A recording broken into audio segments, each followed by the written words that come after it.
The sun hung high over Los Angeles, casting a golden glow on the sleek glass windows of Royal Motors, a luxury car dealership nestled in the heart of the city. The lot gleamed with pristine sports cars and high-end SUVs, each polished to perfection. Inside, salespeople in crisp suits maneuvered between clients, their voices smooth with well-rehearsed pitches. Among the rows of high-end vehicles, a tall figure in an oversized hoodie, dark sunglasses, and classic Chuck Taylors strolled in casually. It was Snoop Dogg. Though today he wasn't here as a celebrity, he wasn't even here as a customer. What no one at Royal Motors knew was that as of 48 hours ago, Snoop Dogg had officially purchased the dealership. It was a quiet business move, another notch in his growing empire. But before making any major changes, he wanted to see how things really worked. How did they treat their customers? Did they respect everyone equally, or did they judge people based on appearances?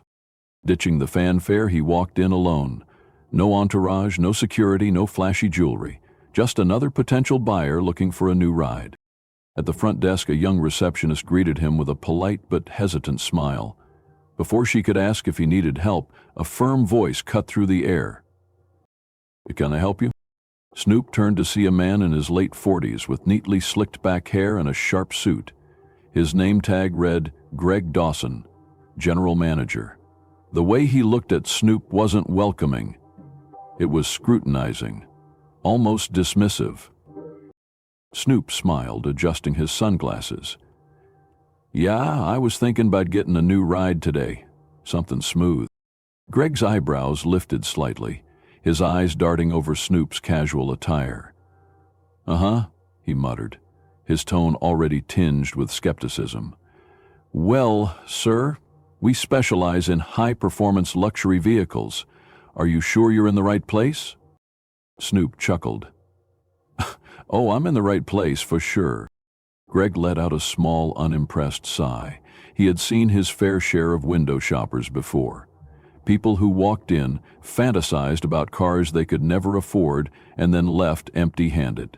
And this man, with his baggy clothes and laid-back attitude, to Greg, he was just another waste of time. But what Greg Dawson didn't know was that he had just made the biggest mistake of his career. Greg Dawson folded his arms, eyeing Snoop Dogg with barely concealed impatience. The dealership prided itself on catering to an elite clientele, CEOs, celebrities, and high-rolling entrepreneurs. To Greg, first impressions mattered, and this man didn't look like someone who could afford even the cheapest car on the lot.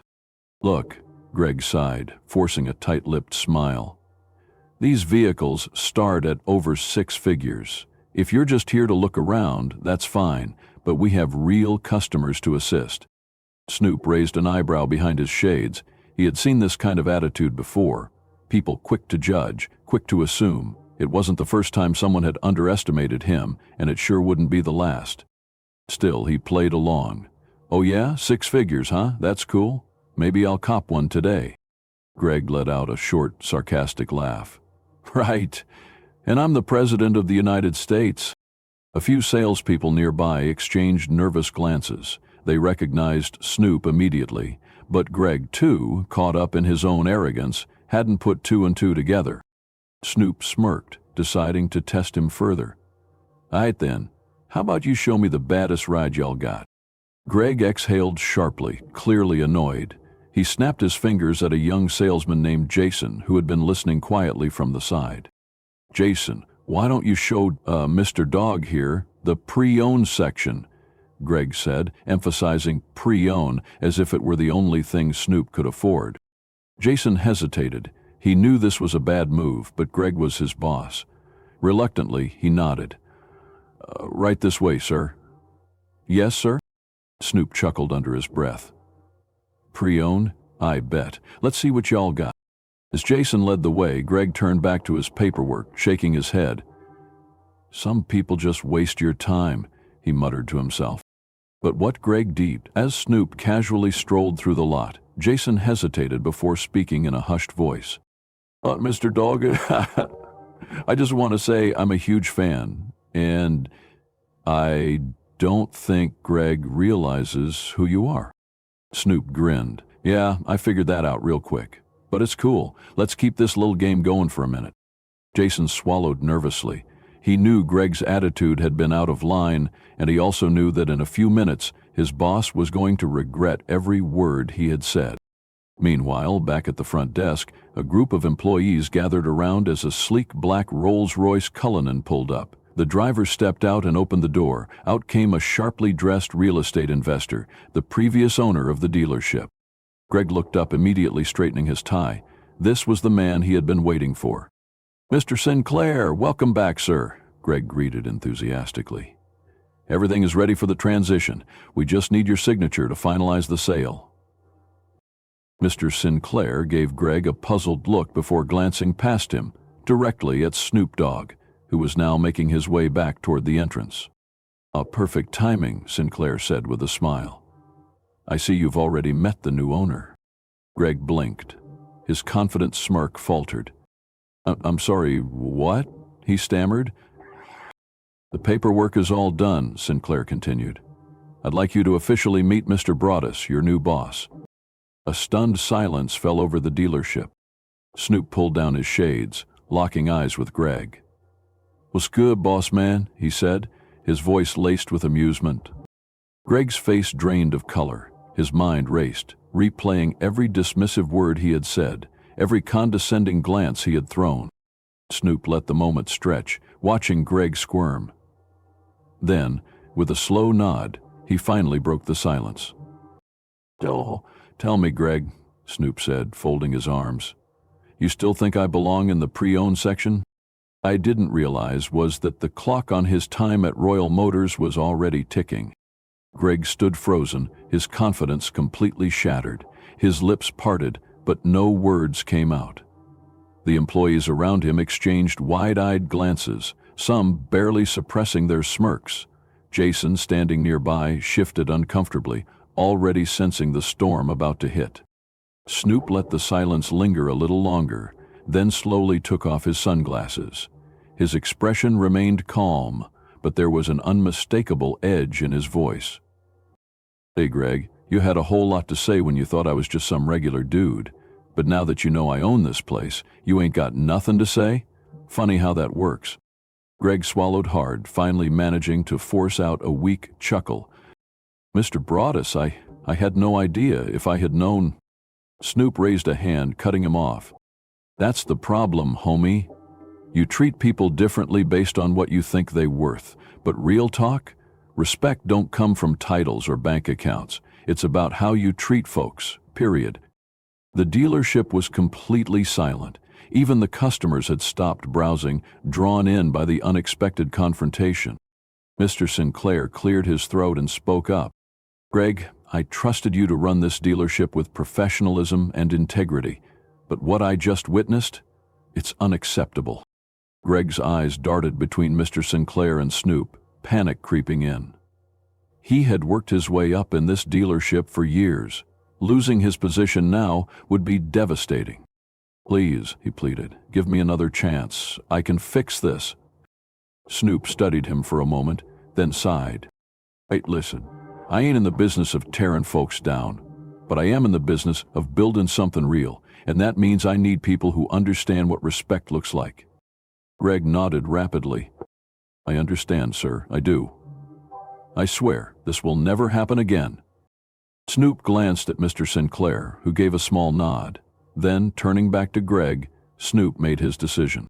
"You still got a job, but things about to change round here, and you ain't running the show no more. Consider this your demotion, dog." A murmur rippled through the staff. Greg's face turned red, a mix of embarrassment and relief washing over him. Jason, standing in the background, exhaled in silent disbelief. He had never seen a takedown so smooth, yet so fair. As Greg lowered his gaze in shame, Snoop placed his sunglasses back on and turned to the employees. "Now let's get back to business. We got cars to sell." The room erupted in quiet applause. Jason grinned. He had a feeling this dealership was about to become a whole lot better under its new ownership. With Greg officially demoted, the tension in the room gradually eased. Employees exchanged glances, some in shock, others with barely concealed satisfaction. It wasn't every day they saw a man in power brought down a notch, especially by someone as legendary as Snoop Dogg. Mr. Sinclair, still adjusting to the reality of what had just unfolded, turned to Snoop with a curious expression. "So what exactly do you have in mind for this place?" Snoop flashed a knowing grin. "First things first, this ain't just gonna be another dealership. We about to change the game." Jason, who had remained silent throughout the exchange, couldn't help but lean in, intrigued. "Change the game how?" he asked. Snoop gestured around the showroom, his tone filled with conviction. "Most car dealerships only care about numbers. Hitting quotas. Pushing people into deals they don't even need. That ain't how I roll. This spot? We're gonna build something different. A place where folks feel respected, where they leave with a ride they love, not one they got tricked into buying." A murmur of agreement rippled through the crowd. Several employees nodded, clearly fed up with the old way of doing things. Mr. Sinclair rubbed his chin thoughtfully. "It's an ambitious vision, Snoop, but I have to admit, I like it." Snoop chuckled, placing a hand on the older man's shoulder. "Good, 'cause we startin' today." He turned to the staff, his energy infectious. "Listen up, y'all been working hard under a dude that ain't appreciate you. That changes now. If you stay here, you part of something real. We gonna treat customers right, we gonna treat each other right, and we gonna make this the live dealership in the city." A wave of excitement spread through the employees, some even clapped. Jason, unable to hold back his grin, whispered under his breath, "Man, this might actually be fun." Greg, still standing off to the side, watched in stunned silence. The dealership he had controlled for years was transforming before his very eyes, and there was nothing he could do about it. Snoop, sensing the shift, clapped his hands together. "Right, enough talk. Let's get to work. We got some cars to sell, and we bout to do it right." Hey? The dealership had changed ownership that day, but more importantly, it had changed direction. And under Snoop, days passed, and the transformation of the dealership was nothing short of remarkable. What was once a cold, pressure-driven business had turned into a welcoming, customer-first environment. Employees who had once dreaded coming to work now carried themselves with pride, knowing they were part of something bigger than just selling cars. They were building a legacy. Snoop Dogg, true to his word, made sure every change reflected his vision. He brought in designers to revamp the showroom, replacing the dull corporate aesthetic with a sleek, modern vibe that reflected both luxury and accessibility. Plush lounge areas replaced stiff waiting chairs, live music filled the space, and the atmosphere felt more like a high-end experience than just another car dealership. But the biggest change? The approach to customers. Gone were the aggressive sales tactics and hidden fees. In their place, transparency and respect became the foundation. Every customer was treated like family, whether they were buying a brand new ride or just looking for advice. Word spread fast, and within days, the dealership was buzzing with foot traffic, drawing in people who wanted to see what all the hype was about. Then came the grand reopening event, a spectacle that could only be done the Snoop Dogg way. The dealership lot was transformed into a full-blown block party, complete with food trucks, live DJs, and performances that brought the city together. Families arrived in droves, kids running around as their parents explored the new lineup of vehicles. The energy was electric, and at the center of it all stood Snoop, greeting guests with his signature laid-back charm. Jason, watching from the sidelines, shook his head in disbelief. "Oh, man, I never thought I'd see a dealership with this kind of vibe." Mr. Sinclair, standing beside him, nodded in agreement. "I've been in this business for over 30 years, he said, "and I've never seen anything like it. This isn't just a dealership anymore, it's a movement." As if on cue, Snoop took the mic, commanding the attention of the entire crowd. Yo, I just want to say, this ain't about me, this about y'all. Every single person that walked through these doors today. Whether you buy a car or not, you're part of this family, and that's how we're gonna do business from now on. Ain't no tricks, ain't no gimmicks, just respect, honesty, and good vibes. The crowd erupted into cheers, and at that moment it was clear. This was more than just a reopening. It was a revolution. And under Snoop Dogg's leadership, the dealership wasn't just selling cars anymore. It was making history. In the days following the grand reopening, the dealership flourished like never before. Sales skyrocketed, but more importantly, customers left with smiles instead of frustration. The word spread quickly. This wasn't just any dealership, it was a place where people felt respected and valued. Amid all this success, Jason found himself struggling with a mix of emotions. He had spent years working his way up the corporate ladder, believing that power and control defined success. But after witnessing Snoop Dogg's leadership, he realized how wrong he had been. The very man he had dismissed and humiliated had turned out to be his boss, the one who had reshaped the dealership into something greater than he ever imagined. Jason had a choice. He could let pride consume him, or he could learn from his mistakes. One afternoon, as Snoop was walking through the showroom, Jason took a deep breath and approached him. "Mr. Snoop, sir, I just wanted to say, I was wrong."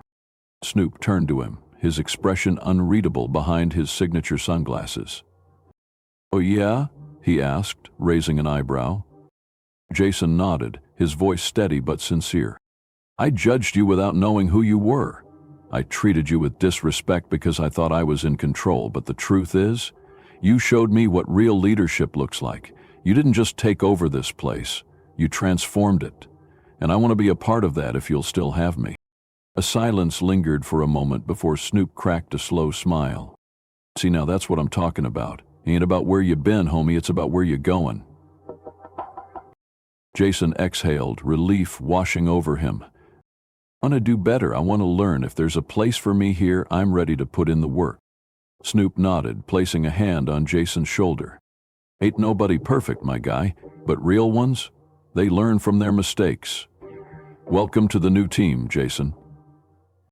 From that moment on, Jason became a different kind of manager, one who led with integrity, who valued his team, and who put customers first. He no longer saw success as power, but as the ability to uplift those around him. And for the first time in years, he actually loved coming to work.